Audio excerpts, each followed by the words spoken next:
ಎಲ್ಲ ಹೋರಾಟಗಾರ ನೇತೃತ್ವ ವಹಿಸಿರ್ತಕ್ಕಂಥ ರಾಜ್ಯಾಧ್ಯಕ್ಷ ನೋಡಿ, ನಾನು ರೆಸ್ಪೆಕ್ಟೆಡ್ ಸಿಎಂಗೆ ಕೇಳ್ತೀನಿ, do you know the meaning of the fertile land? Respected CM ಅಂತ ಯಾಕೆಂದ್ರೆ ಸಸಿಗಳು ಬೆಳೆಯೋದು ಬಂಡೆನಲ್ಲ, ಕೊಳಚೆನಲ್ಲೇ ಜಾಸ್ತಿ ಬೆಳೀತದೆ. ಬಿಡಿನಲ್ಲಿ ಕೇಳಿದ್ಕೆ ಹೇಳ್ತಾರೆ ಸಿಎಂ ಅವರು, ಅದೆಲ್ಲ ಕೊಳಚೆ ಜಾಗ, ಆ ಕಾರಣದಿಂದ ನಾವು ಅಕ್ವೈರ್ ಮಾಡ್ತಾ ಇದೀವಿ ಅಂತ. ಇಲ್ಲಿ ನಮ್ ಬಿಡದಿಯಿಂದ ಬಂದಿದ್ದಾರೆ 100 ಜನ ರೈತರುಗಳು. ಸುಮಾರು 14ರಿಂದ 15 ತಿಂಗಳಿಂದ ನಾವು ಚಳುವಳಿ ಮಾಡ್ತಾ ಇದೀವಿ ನಿಮ್ ತರನೇ ಸ್ನೇಹಿತರೆ. ನಮ್ಮ ಮಾನ್ಯ ಮುಖ್ಯಮಂತ್ರಿಗಳಿಗೆ ಉತ್ಕೃಷ್ಟವಾದ ಜಮೀನ್ ಯಾವುದು ಅಂತ ಅರಿವಿಲ್ಲ ಅಂದ್ರೆ ನಾವಾದ್ರೂ ಏನ್ ಹೇಳೋದು? ಭೂಮಿ ಅಂತಕ್ಕಂಥದ್ದು ನಮ್ಮ ರೈತರಿಗಿರ್ತಕ್ಕಂಥ ಒಂದೇ ಒಂದು ಜೀವನಾಡಿ. ಅದರಿಂದ ಆತ ಆಹಾರನ ಬೆಳೆದು ಈ ದೇಶಕ್ಕೋಸ್ಕರ ಕೊಡ್ತಾನೆ. ಯಾವುದೇ ನಾಗರಿಕ ಸರ್ಕಾರದ ಜವಾಬ್ದಾರಿ ಏನಿದೆ ಅಂದ್ರೆ ಆ ಸರ್ಕಾರ ಈ ದೇಶದಲ್ಲಿ ಇರ್ತಕ್ಕಂಥ ಪ್ರತಿಯೊಂದು ಪ್ರಜೆಗೂ ಕೂಡ ಆಹಾರ ಪೂರೈಕೆ ಮಾಡ್ತಕ್ಕಂಥದ್ದು, ಅದು ಆಹಾರ ಪಡ್ಕೊಳ್ತಕ್ಕಂಥದ್ದು ಈ ಧರ್ಮ ಹಕ್ಕು, ಸಾಂವಿಧಾನಿಕವಾದಂತ ಹಕ್ಕು. ಹಾಗಾದ್ರೆ ಎಲ್ಲಪ್ಪ ಬೆಳಿತೀರಾ ನೀವು? ಮಾಡಿ ಮೇಲೆ ಬೆಳೆದ್ಬಿಟ್ಟು ಹಾಕ್ತೀರಾ ಅನ್ನನ? ಎಲ್ಲಿ ಬೆಳಿಬೇಕು ನಾವು? ಬಂಡೆ ಮೇಲೆ ಬೆಳೆಯಕ್ಕಾಯ್ತದ? ಜಾಗದಲ್ಲೇ ಬೆಳಿಬೇಕು, ಉತ್ಕೃಷ್ಟವಾದಂತ ಜಮೀನಲ್ಲೇ ಬೆಳಿಬೇಕು. ಇವ್ರೇನ್ ಮಾಡ್ತಾವ್ರೆ? ನಮ್ಮ ಹತ್ರ ಇರ್ತಕ್ಕಂಥ ಒಳ್ಳೊಳ್ಳೆ ಜಮೀನನ್ನ, ಉತ್ಕೃಷ್ಟವಾದಂತ ಜಮೀನನ್ನ ಇವರೆಲ್ಲ ಮುಟ್ಕೋಲ್ ಮಾಡ್ಕೊಂಡು ತಮ್ಮ ಕಡೆ ಇಟ್ಕೋತಾವ್ರೆ. ತಮ್ಮ ಕಡೆ ಇಟ್ಕೊಂಡು ರಿಯಲ್ ಎಸ್ಟೇಟ್ ದಂಧೆ ಮಾಡ್ತಾವ್ರೆ. ಈಗಾಗಲೇ ಸುಮಾರು 2.5 ಲಕ್ಷ ಎಕರೆನ ಇವರು ಅಕ್ವೈರ್ ಮಾಡ್ಕೊಂಡು ತಮ್ಮ ಜೋಬಲ್ಲಿ ಇಟ್ಕೊಂಡವ್ರೆ. ಜೋಬು ಅಂದ್ರೆ KDB ಅಂತಕ್ಕಂಥ ಇಂಥ ಏಜೆನ್ಸಿಗಳಿಂದ, ಅಂಗಸಂಸ್ಥೆಗಳಿಂದ ಅವರು ಲ್ಯಾಂಡ್ ಅವ್ರ ಹತ್ರ ಇಟ್ಕೊಂಡು ಅದನ್ನ ಭೂಮಾಫಿಯಾ ಆಗಿ ಪರಿವರ್ತನೆ ಮಾಡ್ಕೋತಾವ್ರೆ. ಆ ಯಪ್ಪ ಹೇಳ್ತಾರೆ, by fashion I am A business person. ಇದೇನಾ ನೀನ್ ಮಾಡ್ತಾ ಇರೋದು ಬಿಸ್ನೆಸ್? ಮಾನ್ಯ ಮುಖ್ಯಮಂತ್ರಿಗಳೇ, ನಿಮ್ ಬಗ್ಗೆ ಗೌರವ ಇದೆ.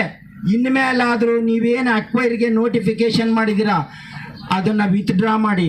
ನಾನು ರಾಮನಗರದಲ್ಲಿ ಕೇಳಿದೆ ಸ್ನೇಹಿತರೆ, ಹೀಗೆ ಸುಮಾರು 1000 ಜನ ರೈತರು ಸೇರಿದ್ದಾಗ ನಾನು ನೇರವಾಗಿ ಉಪಮುಖ್ಯಮಂತ್ರಿ ಆಗಿದ್ರವಾಗ ಈಗಿನ ಮುಖ್ಯಮಂತ್ರಿ ಕೇಳಿದೆ, ಯಾಕಪ್ಪ ನೀವು ವಿತ್ಡ್ರಾ ಮಾಡಬಾರ್ದು ಅಂತ. ನಾನು ಯಾವ ಜೈಲ್ಗೆ ಹೋಗ್ಲಿ? ಯಡಿಯೂರಪ್ಪನ್ ಯಾಕೆ ಹೋಗಿರ್ಲಿಲ್ವಾ? ನೀವು ಜೈಲ್ಗೆ ಹೋಗಿರ್ಲಿಲ್ವೇನ್ರಿ? ಕೆಟ್ಟ ಕೆಲಸ ಮಾಡಿದ ಕಳ್ಳ ಅಂತ ಅನ್ಬಿಟ್ಟು ತಿಹಾರ್ ಜೈಲ್ಗೆ ಹಾಕಿರ್ಲಿಲ್ವೇನ್ರಿ ನಿನ್ಗೆ? ರೈತರಿಗೋಸ್ಕರ ಜೈಲ್ಗೆ ಹೋದ್ರೆ ಏನ್ ತಪ್ಪಾಗುತ್ತೆ? ಏನಪ್ಪ ತಪ್ಪಾಗುತ್ತೆ? ನೀನು ಏನ ಬಚ್ಚಿಟ್ಟಿದ್ಯಾ? ಹಣ ಬಚ್ಚಿಟ್ಟಿದ್ಯಾ?